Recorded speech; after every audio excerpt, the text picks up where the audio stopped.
Hello investors, welcome back once again to Insiderpedia. तो दोस्तों, आज हम बात करने वाले हैं A to Z store Amazon के बारे में और इसका जो सबसे बड़ा कम्पिटिटिव एडवांटेज है वो क्या है, वो उसको डिटेल में डिस्कस करेंगे और ये काफ़ी इंटरेस्टिंग होने वाला है। तो इस वीडियो को एंड तक ज़रूर देखें।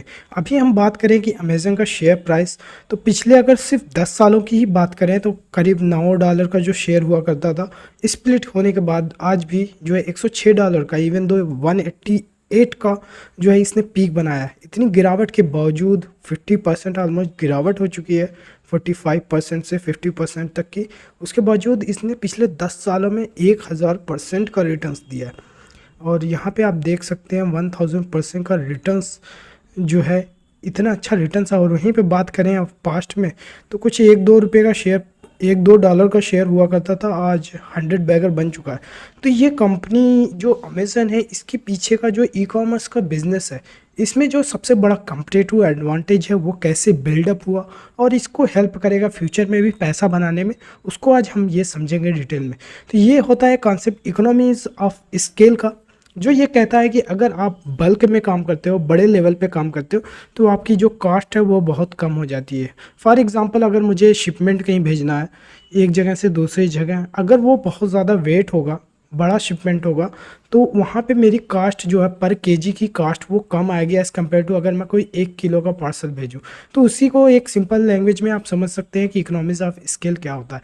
जो आज हमारा टॉपिक है कि अमेज़न के पास कौन सा इकोनॉमी ऑफ स्केल का कौन सा फार्मूला है, कैसे काम करता है और इनके कंपटीटर से कैसे इनको अलग करता है, उसके बारे में आप चलिए समझते हैं। ये बहुत ही इंटरेस्टिंग लगा। एक स्टडी कंपाउंडिंग नाम का ब्लॉग है, आप इंटरनेट पे सर्च कर सकते हैं।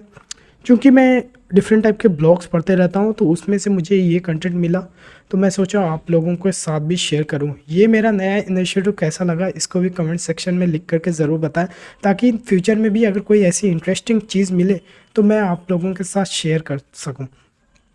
तो अगर आप ये जो है, अगर समझ में नहीं आ रहा तो कोई घबराने की बात नहीं है, मैं एक एक चीज़ एक्सप्लेन करूँगा, तब आपको समझ में आ जाएगा कि ये एक्चुअली अमेज़न का इतना बड़ा कम्पिटिटिव एडवांटेज कैसे है।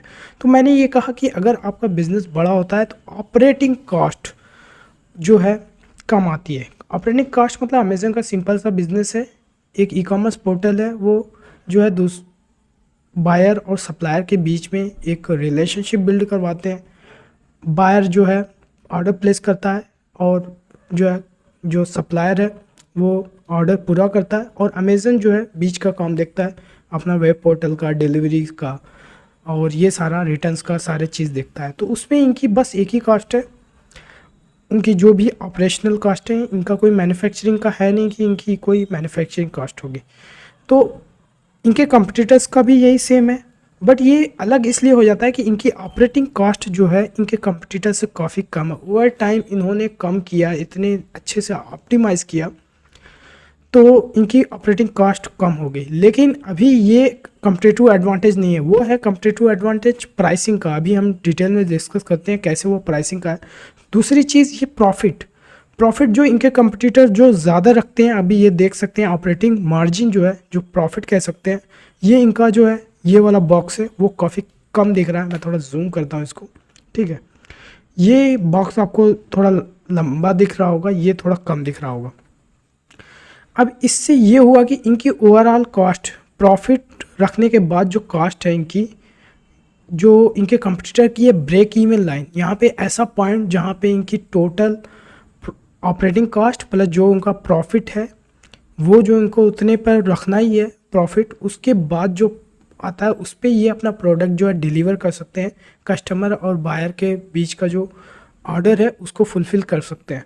तो इनका ये ब्रेक इवन लाइन आती है इनके कस्टमर का, और यहीं पे अमेज़न का जो है ये इतना गैप आ जाता है। यानी ये अगर ये चाहें तो ये अपना प्राइस जो है, ऑपरेटिंग मार्जिन ये बढ़ा करके इस ब्रेक इवन लाइन तक ले आ जाएं, तो इनका प्रॉफिट जो है यहाँ से लेकर के यहाँ तक का हो जाएगा। तो ये समझ सकते हैं कि, लेकिन अब इसमें जो कैच है वो समझने वाली बात है। इनके पास यहाँ पे लिखा है प्लेंटी ऑफ रूम, यहाँ पे ये अपना प्रॉफिट बढ़ा सकते हैं, क्योंकि इनका उस प्राइस पे जो है इनके ब्रेक इवन ही निकलेगा और इनके कंपटीटर को कोई फ़ायदा नहीं होगा, लेकिन इनको फ़ायदा होगा, लेकिन ये करेंगे नहीं, इस ब्रेक इवन लाइन पे अपना प्रोडक्ट डिलीवर ऑर्डर फुलफिल नहीं करेंगे। ये इस लाइन से भी कम प्राइस पे करेंगे। इससे ये होगा कि इनका जो कंपटीटर होगा इसको लॉस होने लगेगा, कोई प्रॉफिट नहीं होगा। समझ रहे हैं? तो अगर ये इस लाइन पे अगर बेचें, जितनी इसके कंपटीटर की कॉस्ट आ रही है इतनी लाइन पे, अगर यहीं पे एक लाइन अगर मैं ड्रॉ कर सकूं, मेरे सिस्टम में अभी ड्रॉ करने वाला देखते हैं कहाँ है ड्रॉ करने वाला। ठीक है, मिल गया मुझे। ठीक है, अगर ये इस लाइन पे अगर बेचे अमेज़न अपना प्रोडक्ट, तो इसकी ये ऑपरेटिंग कॉस्ट नहीं निकल, इनके कंपटीटर की सिर्फ ऑपरेटिंग कॉस्ट निकल के आ पाएगी और जो है, लेकिन अमेज़न को फिर भी इनका फ़ायदा होगा। तो इससे ये होगा कि अमेज़न यही करता है, इनकी कॉस्ट जो है प्राइसिंग है इतना कम रखते हैं। इनका मार्केट प्लेस का चार्जेस आप देखें फ्लिपकार्ट और अमेज़न का, तो आप जा कर के देख भी सकते हैं कि इनका जो है मार्केट प्लेस का जो कमीशन होता है अब सप्लायर से जो चार्ज करते हैं वो काफ़ी कम है एज़ कम्पेयर टू फ्लिपकार्ट। तो इनका जो है, मान लीजिए इंडिया में फ्लिपकार्ट, यूएस में कोई और कंपटीटर होगा, वॉलमार्ट है, ठीक है। तो इनके जो कंपटीटर्स हैं इनकी ऑपरेटिंग कॉस्ट ही रिकवर नहीं हो पाएगी और अमेज़न उस प्राइस पे सेल करेगा तो भी इनको प्रॉफिट भी होगा।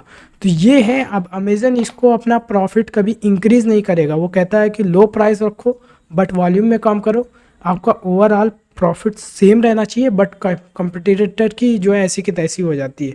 कंपटीटर तो आउट ऑफ बिजनेस ऐसी ही हो गया, इनको जो थोड़ा मोड़ा प्रॉफिट नहीं, इनको कोई प्रॉफिट ही नहीं होगा, ये इनको तब भी प्रॉफिट करेंगे। उम्मीद करता हूँ ये आपको जो है छोटा सा जो कंपटीटिव एडवांटेज वाली बात थी कि ये इकोनॉमी ऑफ स्केल एग्जैक्टली काम कैसे करता है और प्राइसिंग कैसे रखते हैं, ये काफ़ी ज़्यादा इंपॉर्टेंट होता है। अगर यही अमेज़न इतने प्राइस पे बेचे तो इनके कंपटीटर सर्वाइव कर जाएंगे, लेकिन ये ऐसा नहीं करेंगे। ये इनको जो है प्राइस हमेशा कम रखेंगे ताकि इनको प्रॉफिट बहुत ज़्यादा ना हो लेकिन अच्छा प्रॉफिट फिर भी हो और इनके कंपटीटर आउट ऑफ बिजनेस हो जाए।